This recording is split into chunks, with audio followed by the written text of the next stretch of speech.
San Francisco, Los Angeles, New York, Chicago, Washington, D.C., Seattle, some historic and beautiful cities in this country.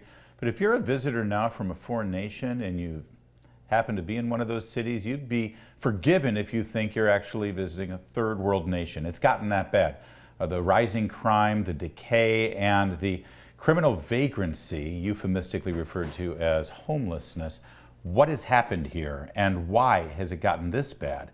Joining us right now is a reporter out of Seattle who's doing some amazing independent work there, a senior fellow at Discovery Institute, Jonathan Choe.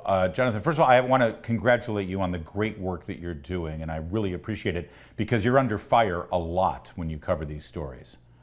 Yeah, from multiple sides. So thank you again, Larry, for having me. I mean, you can't make this stuff up, and I always say now, the video don't lie. I'm a video-first storyteller, and the images are just devastating coming out of the cities that you mentioned. Yeah, and listen, I used to do talk radio in Southern California when the criminal vagrant crisis really hit its pinnacle. It's continued to get worse, frankly. And the way you cover this is really important because we're told that the compassionate thing to do is to allow people to live on the streets. It's actually quite the opposite, isn't it? Yeah, and I don't know where this narrative this is coming from. It's truly turned into an information war. Frankly, you've got the far left and these activists who have essentially hijacked this narrative, and they're what I call part of the homeless industrial complex, a ecosystem of nonprofits that are benefiting from allowing homelessness to flourish. Billions of dollars spent on this crisis and this problem, and it's just getting worse. Yeah, and there's also a very easy to find junction between the so-called criminal justice reform measures, which has cashless bail, which doesn't penalize people for shoplifting or other so-called nonviolent crimes, puts them right back on the street. The junction between those policy decisions and the criminal behavior you're seeing in these homeless encampments. Yeah, there's a nexus there, but at the same time, Larry, you've hit it right on the head. You've got to make that distinction. There's a huge distinction between someone who's homeless versus somebody who's a criminal versus somebody who's a drug addict. And unfortunately, at these homeless encampments, you have this, crossroads of everything. But I think that's what's happening with these policies, these bad, failed policies. It's not making that distinction. So the people who are actual addicts, people who are actually homeless, and the criminals who actually need to be prosecuted, that distinction isn't being made, and that's why all of this insanity continues to flourish right now. I'll give you an example here in Seattle. You're looking at some pictures right now from a homeless encampment last week. There was a massive explosion. I obtained the police report that showed that it was essentially a drug turf war. In other words, drug dealers were dealing fentanyl out of tents, and because there was some type of beef, another dealer came back and essentially created homemade IEDs and blew the place up. Now, this is just 5 minutes from downtown City Hall, from the mayor's office, and right behind Harborview Medical Center, a trauma one center where emergencies go to. So think about this. This is all being allowed to flourish because of failed policies. But Seattle is a very wealthy city. You've got businesses there. This used to be the center of high tech, Microsoft, all of these other major corporations. How can this be happening? And how could not just the elected officials, but the city fathers, the people who actually pay taxes and actually keep money flowing into that city's coffers, how are they sitting back and letting this happen? Well, we're starting to see a shift finally, at least here in Seattle. I think in places like San Francisco, Portland, Los Angeles as well. And it comes down to the city council or the city managers. These are the gatekeepers, the people who have been elected to represent their constituents, but they just keep passing these policies that aren't working right now. And I think the voters, at least here in Seattle, have an opportunity. There are at least 5 city council seats now up for grabs. And we're seeing a bunch of moderates now as potential leaders in this particular area. And if they get into office, we might start to see some of these policies shift. We might start seeing some of the homelessness, the drug addiction improve, if that's even possible. But it comes down to enforcement, Larry.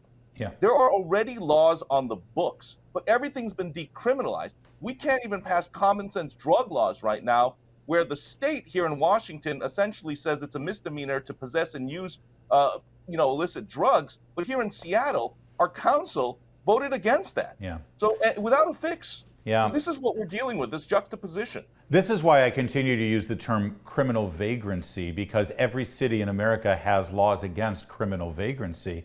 They're just not being enforced, and it does expose that willful negligence.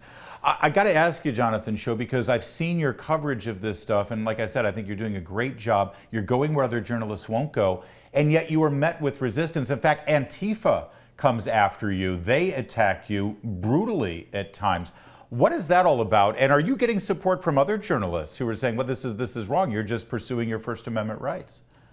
Let me quickly answer that last question. Short answer is, from the mainstream media, absolutely not. We have some independents here in Seattle who recognize the work that I'm doing, but when it comes to mainstream media, what I'm doing is essentially exposing really what's happening and what they're not covering. Because at the end of the day, we know journalism right now, especially television news, is a business. It's owned by a bunch of conglomerates right now, and you can't sell diaper ads, next to somebody overdosing. But that's what I'm trying to show, these raw realities happening on the streets, because then the policymakers can't get away with saying nothing to see here, everything's fine. Yeah. Because in fact, it isn't fine. And I'm trying to hold these, lawmakers accountable. As for Antifa, the far left activists, I say this all the time, I'm not actually concerned about the homeless or the drug addicts on the streets. They don't really come after me as much as Antifa. And it's really bizarre. These far left activists feel like this is now their calling. So you have groups in Seattle like Stop the Sweep Seattle, who essentially are trying to prevent the mayor from moving these encampments off the streets. And what I've also exposed in the past year is that these far left activists are essentially moving the homeless camps after a sweep to another neighborhood. So it becomes another problem for other people. This is an unbelievable, insane news cycle that's happening here. Before you took up shop at Discovery Institute, an organization that appears to have allowed you to really pursue these stories in a way that can only be done through independent journalism, you worked in more mainstream or corporate type media, did you not? Yeah, 20-year career. I've worked for everyone. ABC, NBC, CBS, even the local Fox O&O in Minneapolis. I've worked in Boston, Seattle, on air in Chicago. They don't find this newsworthy? This is the most fun I'm having, though, because I'm allowed to do the work that actually needs to be done. I've been unleashed, Larry. It's just outrageous to me, though, that they don't find this newsworthy. It affects every single American. It shows corruption in government. It shows criminal behavior. And oh, by the way, it shows that people are suffering in our streets. And I think most Americans don't want these people who are living on the streets to have to do this. We want to give them a helping hand. We want to give them the help they need. I mean, that used to be Pulitzer Prize winning stuff.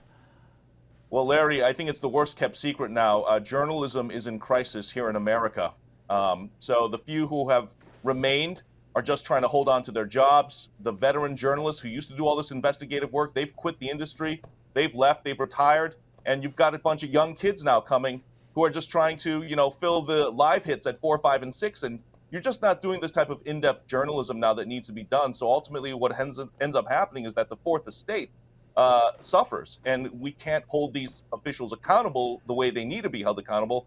Ultimately, then our democracy suffers. Well, we will do our best to get your voice out there, John. You're doing a great job on your own. You're great at utilizing social media. I'm glad that Discovery Institute has allowed you to be able to do what you want. Anytime you've got a story, you let us know, because we want to amplify it. Yeah, thank you again, Larry, for, again, dealing and addressing these real stories. Well, this is how we fix it. This is how we fix it. We shine a light on it. We tell you exactly what's going on. We tell you who's lying, who's benefiting financially from it. And that's how we, the people, take back our cities. There's more to come on O'Connor Tonight.